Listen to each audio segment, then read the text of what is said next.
Howdy humans, welcome back to Just Nuts, guys. Today we are looking at more new cards revealed. We actually got 4 new cards revealed. We got the last Ursarctic or Berkty archetype card revealed. It's a nice spell card. We'll get to that in a sec. We also have a new Curse of Dragon / like Gaia fusion, cool, and a very interesting new armed dragon monster. We'll get to that. And then we also have a new I guess this is a promo card. I don't know if it's a jump promo. Yeah, I guess it's a jump promo. Beautiful artwork, but we'll get to that and the little hints they sprinkled in for that, even though we don't have effects, in a minute. Starting off here, though, we're going to do the Ursarctic Departure. This card is actually really clean for the archetype. This card reads, you can only use this card's first and second effects once per turn each. The first effect reads, discard 1 card as cost.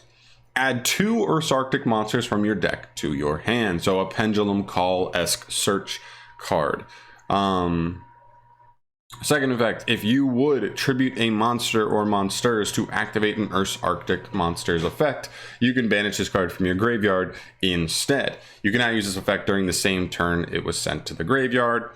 That's fine. It does hurt a little bit that it does take away a little bit of the potential for you to do more on your turn by not being able to do that on your turn. But honestly, this deck, all of the monsters in hand can do their like tribute to summon in hand as quick effects. So you can you play on your opponent's turn so much anyway that I'm not that concerned about it. But overall, I think this is a phenomenal card. I definitely felt like this kind of card was missing from the archetype. I don't know exactly if there is a 2 Ursarctic monster combo in the deck. I'm sure there is. I just don't know it off the top of my head. So keep that in mind.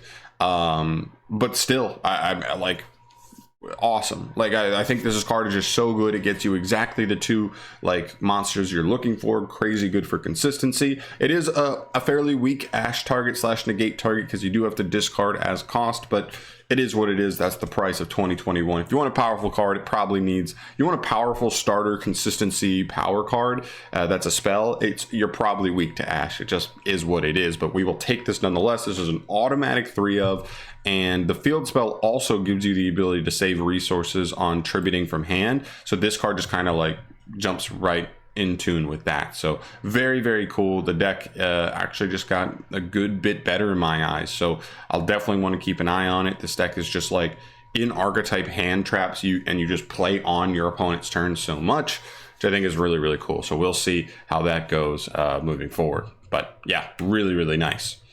Next up, we're going to move to our what is this card called? Mado Kiryu Curse of Dragon, or Curse of Dragon, the Magical Knight Dragon. A little redundant, but that's okay. Next up, level 5 Dark Dragon Fusion. So it is an instant fusion target, it looks like. Its attack is 2000, its defense is 1500, so fine with the stats, Curse of Dragon stats. Its materials are any warrior +1 level 5 or higher dragon monster.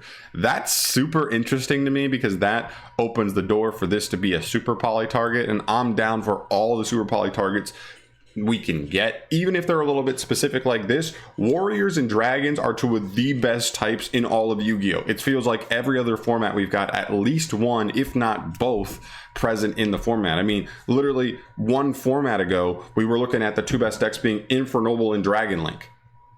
Well, there you go, right? If you're playing a dragon deck, boom, you can hit any warrior off the field. Boom, if you're playing any high-level dragon deck, you can hit any warrior off the... Wait, did I say that backwards? If you're playing any warrior deck, you can hit any high-level dragon off the field. Said that backwards, mixed that up in my head. But pretty cool, I'll take it.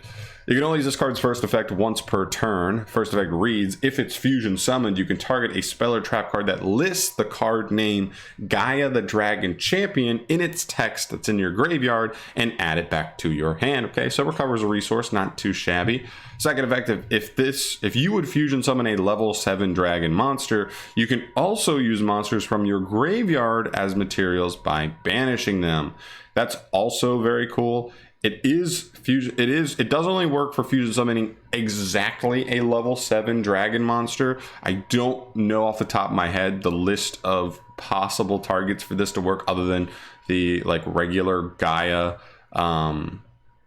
the regular like Gaia fusion cards that are level 7. I'm sure that's what this is aiming to get you, but I'm sure there are also generic level 7 dragons. I'll look at that after this. Isn't like Ash Dragon level 7 for Dogmatica? The Ash Dragon, I'm pretty sure he's level 7. That's kind of cool. I'll have to look at it. I'll look at the list after the video, of course.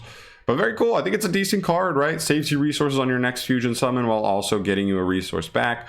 I think it's mainly like a cool instant fusion target more than anything, but still cool nonetheless. I mean, this archetype isn't supposed to be super crazy meta, whatever. So cool. Next up, we have Pile Armed Dragon. Now, this one, when I read it when I woke up, I was like, yo, that's actually kind of cool. This guy is a level 7 Wind Dragon effect monster with 2800 attack and 1000 defense. So normal like level armed dragon level 7 stats and dark armed dragon stats. You can only use this card's first and second effects once per turn each. Very nice. First effect reads, you can send any dragon monster that is either wind or level 7 or higher from your hand to the graveyard except for this card. Then special summon this card from your hand. The second effect reads, you can send one armed dragon monster from your hand or deck to the graveyard except for itself, then target one face-up monster you control. That is all cost, by the way. We've all learned in Yu-Gi-Oh! That sending for cost is an extremely powerful thing. It's why Dante was so good for a while. You just got free resources and your opponent couldn't even stop any of it unless they already removed him from the field prior to him activating his effect. So very, very cool. Anyway, after you send an armed dragon monster and target a monster on the field, you can only attack with one monster for the rest of this turn. Also, the target gains 300 attack times the level of the monster sent. So you get a nice significant attack buff for sure, because with this effect, you're either usually going to be sending level 3, which just is going to get you another draw. So it's going to say like draw a card and gain 900 attack. Or you can send the 5, and I believe 5 searches you for an armed dragon card. I don't remember exactly what it searches for. I believe it's a searcher though. So you either get to like just search a card and gain 1500 attack. So he'll be 4300. So he beats over Dragoon. He beats over in certain instances he can tie with what's his tits. Access Code Talker, or even beat over him if you sent like Armed Dragon level 7. But really, really cool. Gets you an extra resource. It's a cool extender. It is an effect to summon his first effect, which a lot of times you want inherent summons, but I'm not complaining because it's pretty generic. I mean, all you need to do is send any dragon that's either wind or level 7 or higher. That's not super hard to do. I will say in normal Dragon Link, you don't play a ton of level 7 dragons, but we do have the new Dragoonity support coming out, which is definitely something to note, because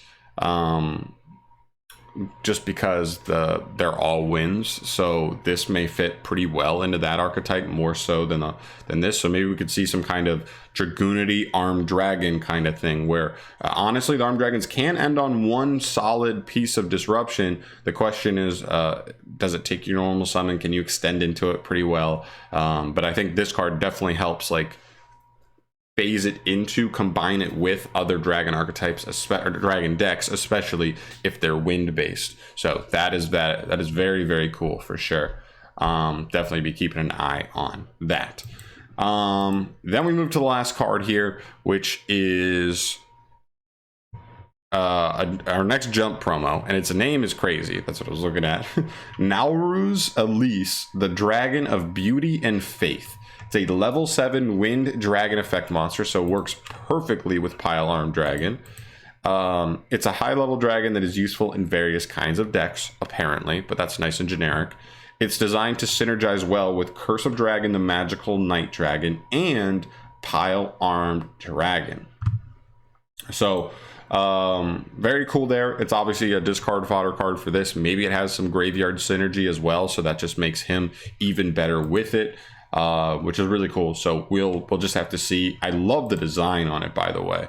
It almost looks like a Pokemon. Like it reminds me of like Xerneas almost, but very, very cool. I definitely look forward to seeing what this effect is. Although I would say the promos as of late haven't been too crazy.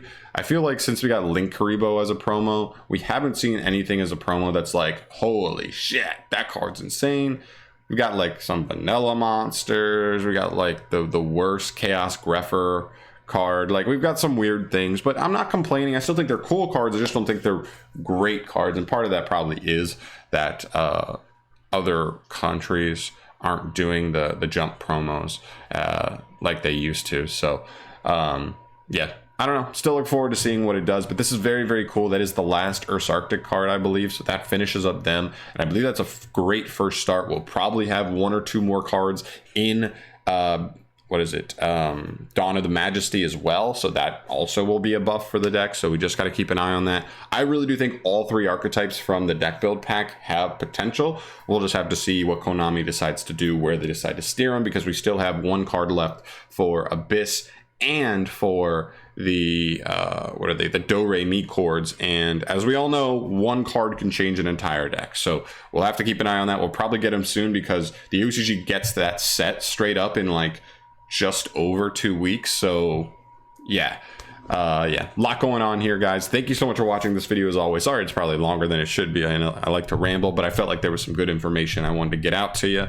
Thank you so much for watching. As always, subscribe to the channel if you want to see more stuff like this in the future. Stay up to date on Yu-Gi-Oh news and cards as they get revealed, because I love talking about new cards, and I will catch you guys in the next video.